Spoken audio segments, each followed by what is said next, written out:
25 जून 1975 भारतीय लोकतंत्र का वो दौर जिसे आज भी देश के राजनीतिक इतिहास के सबसे चर्चित और विवादित अध्यायों में गिना जाता है। अब यही इतिहास देश भर के लाखों छात्र 9वीं कक्षा में पढ़ेंगे। राष्ट्रीय शैक्षिक अनुसंधान और प्रशिक्षण परिषद यानी एनसीईआरटी ने सामाजिक विज्ञान के नए सिलेबस में बड़ा बदलाव करते हुए पहली बार इस विषय को कक्षा 9 की किताब में शामिल किया है। अब छात्र सिर्फ इतिहास की घटना नहीं बल्कि इसके पीछे की पूरी राजनीतिक और संवैधानिक पृष्ठभूमि को भी समझेंगे। पहले जहां इमरजेंसी का जिक्र मुख्य रूप से 12वीं की राजनीति विज्ञान की किताबों तक सीमित था, वहीं अब शुरुआती स्तर पर ही छात्रों को लोकतंत्र की चुनौतियों और संवैधानिक व्यवस्था से जुड़ी इस घटना को समझाया जाएगा।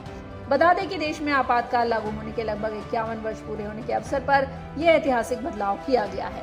आइए जानते हैं एनसीईआरटी के इस नए बदलाव में क्या क्या शामिल किया गया है। ये फैसला राष्ट्रीय शिक्षा नीति NEP 2020 के तहत स्कूली पाठ्यक्रमों में किए जा रहे बड़े बदलावों के तहत किया गया है। कक्षा 9 की इस नई किताब का नाम understanding society India and beyond है। किताब में 1975 के आपातकाल को भारतीय लोकतंत्र के सामने आई सबसे बड़ी चुनौतियों में से एक मेजर चैलेंज टू डेमोक्रेसी के रूप में पेश किया गया है। इससे पहले आपातकाल का ये इतिहास केवल कक्षा 12 की राजनीति विज्ञान की किताबों में विस्तार से पढ़ाया जाता था। किताब में बताया गया है कि 1970 के दशक की शुरुआत में बेरोजगारी, महंगाई और कुप्रबंधन के कारण तत्कालीन इंदिरा गांधी सरकार के खिलाफ जनता में असंतोष बढ़ा। जून 1975 में आंतरिक अशांति का हवाला देते हुए आपातकाल लागू किया गया। अध्याय में मौलिक अधिकारों के निलंबन, प्रेस सेंसरशिप और विपक्षी नेताओं की गिरफ्तारियों का विस्तृत उल्लेख किया गया है। इसमें लोकनायक जयप्रकाश नारायण की भूमिका और उनके द्वारा बिहार व गुजरात में किए गए छात्र व जन आंदोलनों को प्रमुखता से शामिल किया गया है। 1977 में आपातकाल हटने के बाद आम चुनावों में सत्तारूढ़ सरकार की हार को भारतीय लोकतंत्र की मजबूती और लचीलेपन के उदाहरण के रूप में समझाया गया है। अपना एनसीईआरटी ने सही किया है। इमरजेंसी जैसे काले कारनामे को देश को भविष्य के पीढ़ी जाने, पढ़े, समझे, ऐसे दोबारा स्थिति ना है, इसलिए एनसीईआरटी ने उसको विषय में लाए। एनसीईआरटी ने अच्छा काम किया। आपातकाल के अलावा इस नई किताब में समकालीन दौर की नई चुनौतियों और लोकतंत्र को मजबूत करने वाले कई अन्य महत्वपूर्ण खंड भी जोड़े गए हैं। छात्रों को सक्रिय नागरिक के रूप में उनकी भूमिका समझाने के लिए ये बिल्कुल नया सेक्शन जोड़ा गया है। इसमें आज के समय के गंभीर मुद्दों जैसे फेक न्यूज, गलत सूचनाएं, सार्वजनिक संपत्ति को नुकसान पहुंचाना, गरीबी, क्षेत्रवाद और लैंगिक असमानता को भी शामिल किया गया है। मीडिया को लोकतंत्र के चौथे स्तंभ के रूप में परिभाषित करते हुए इसकी भूमिका को स्पष्ट किया गया है। एनसीईआरटी का ये बदलाव छात्रों को सिर्फ एक ऐतिहासिक घटना याद कराने तक सीमित नहीं है, बल्कि इसके जरिए लोकतंत्र, संविधान और नागरिक अधिकारों की अहमियत को समझाने की कोशिश की गई है। अब 9वीं के छात्र भी जानेंगे कि लोकतंत्र के सामने चुनौतियां क्या होती हैं और जनता की भागीदारी किस तरह लोकतांत्रिक व्यवस्था को मजबूत बनाती है। वाराणसी के लोगों के लिए एक बड़ी खुशखबरी सामने आई है। अब जल्दी बाबा विश्वनाथ के दर्शन का सफर आसान और आरामदायक होने वाला है, क्योंकि रोपवे से वाराणसी के खूबसूरत हिस्सों का सपना देखने वालों का इंतजार अब खत्म होने को है। दरअसल देश की पहली अर्बन पब्लिक ट्रांसपोर्ट रोपवे परियोजना अब अपने अंतिम चरण में पहुंच चुकी है। अब इस रोपवे के सफर का किराया भी तय कर दिया गया है, यानी जल्दी काशी की सड़कों पर ट्रैफिक का दबाव कम करने और लोगों को तेज सफर की सुविधा देने वाली ये नई व्यवस्था शुरू होने जा रही है।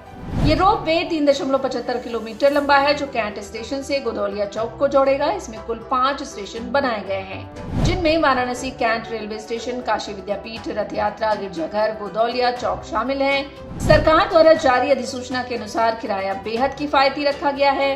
अधिसूचना के अनुसार वाराणसी कैंट, विद्यापीठ, रथ यात्रा और गोदौलिया चौक स्टेशनों के बीच यात्रा के लिए न्यूनतम किराया 20 रुपए और अधिकतम किराया 50 रुपए तय किया गया है। कैंट स्टेशन से गोदौलिया चौक तक पूरे रास्ते का किराया 50 रुपए होगा। वहीं विद्यापीठ से रथ यात्रा तक यात्रा करने वाले यात्रियों को केवल 20 रुपए खर्च करने होंगे। इसके साथ ही वाराणसी निवासी और रोजाना यात्रा करने वालों को राहत देने के लिए काशी स्मार्ट पास धारकों को किराए में 20% की छूट दी जाएगी। इस छूट के बाद कैंट से गोदौलिया तक का किराया 40 रुपए रह जाएगा, जबकि विद्यापीठ से रथ यात्रा तक की यात्रा और कम रुपए में की जा सकेगी। इस परियोजना में विशेष पर्यटक और समूह यात्राओं के लिए प्रीमियम गोंडोला सेवा भी दी जाएगी। इसका किराया 2000 रुपए तय किया गया है। हाल ही में शासन के द्वारा जो वाराणसी में रोपवे का कंस्ट्रक्शन चल रहा है, उसका रेट निर्धारण हुआ है।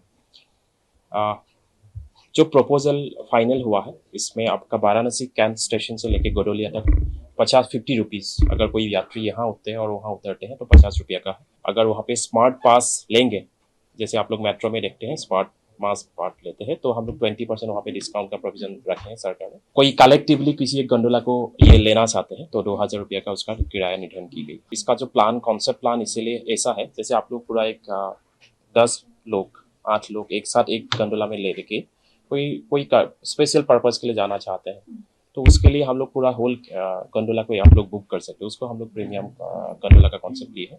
वाराणसी रोपवे सिर्फ यात्रा का नया साधन नहीं बल्कि काशी की ट्रैफिक व्यवस्था को बदलने वाली बड़ी परियोजना मानी जा रही है। इससे जहां लोगों को तेज और सुविधाजनक सफर मिलेगा, वहीं शहर के भीड़ भाड़ वाले इलाकों में जाम और प्रदूषण की समस्या को भी कम करने में मदद मिलेगी। अब इंतजार है उस पल का जब काशी आने वाले श्रद्धालु और पर्यटक हवा में सफर करते हुए बाबा विश्वनाथ के धाम तक आसानी से पहुंच सकेंगे।